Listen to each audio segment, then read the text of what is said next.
Echoes of Betrayal. My name is Alex, and this story isn't one I tell lightly. It's a tale of betrayal, revenge, and the haunting silence that follows when you cross lines you never thought you would. It all began in a small town where everyone knew each other's business. I owned a local diner, a place where people gathered, shared stories, and where I thought I knew everyone's true colors. My best friend, Jake, was like a brother to me. We grew up together, shared everything from childhood secrets to business advice. He was my partner in the diner, and life was good. Until it wasn't. One evening, I found discrepancies in our accounts. Money was missing. Not a lot at first, but enough to raise flags. I trusted Jake, so I didn't want to believe it was him, but all signs pointed to his involvement. When I confronted him, he denied it vehemently, but his eyes told a different story. The betrayal cut deep. But what followed was worse. Jake started a smear campaign against me. He spread rumors that I was skimming from the business, that I was the one stealing. Before I knew it, my reputation was in tatters. Customers dwindled, and I was left with a business on the brink of collapse and a friend turned enemy. I lost the diner in the fallout. Jake bought me out for next to nothing, claiming he was saving it from my mismanagement. I was left with nothing but my anger and a burning desire for retribution. I moved away, but I didn't forget. Years passed, and I rebuilt my life, but the grudge festered. I watched from a distance as Jake prospered with my old diner, now called Jake's Place. He was living my dream, and it ate at me every day. My revenge began with patience. I learned everything about his new life, his habits, his family, his vulnerabilities. I started small. I'd call his business line at odd hours, hang up when he answered, just enough to unsettle him. Then, anonymous messages on social media, hinting at his past misdeeds, questioning his integrity without ever naming names or giving away my identity.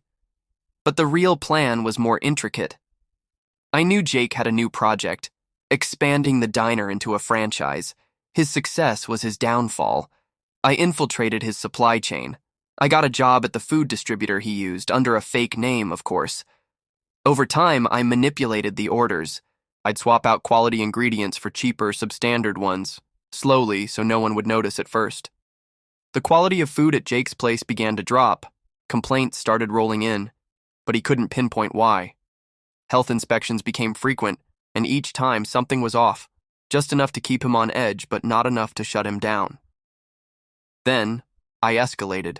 I found out Jake was allergic to peanuts, severely so. It was easy to introduce peanut oil into the cooking process subtly. Not enough to cause a major reaction immediately, but enough to make him feel increasingly ill after each meal he had at his own restaurant. His health deteriorated, and he was too proud to admit he might be the one causing his own sickness. The final act was the most audacious.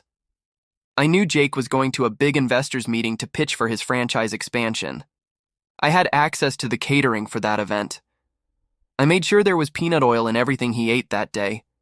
During his pitch, he collapsed, right in front of everyone. The panic, the rush to the hospital, it was all part of the plan. He survived, but his reputation didn't. The story spread like wildfire. His business partners backed out, and his franchise plans crumbled. The diner's reputation was ruined. It was poetic justice watching Jake's Place close down, just like mine did, but revenge is a double-edged sword. The satisfaction was fleeting.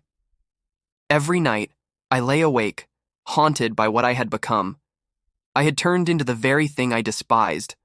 The silence of my own empty victories echoed louder than any noise in my old diner ever did. I moved again, trying to escape the ghost of my vengeance, but you can't run from your own shadow. Jake never knew it was me, but I knew, and knowing was the heaviest burden of all.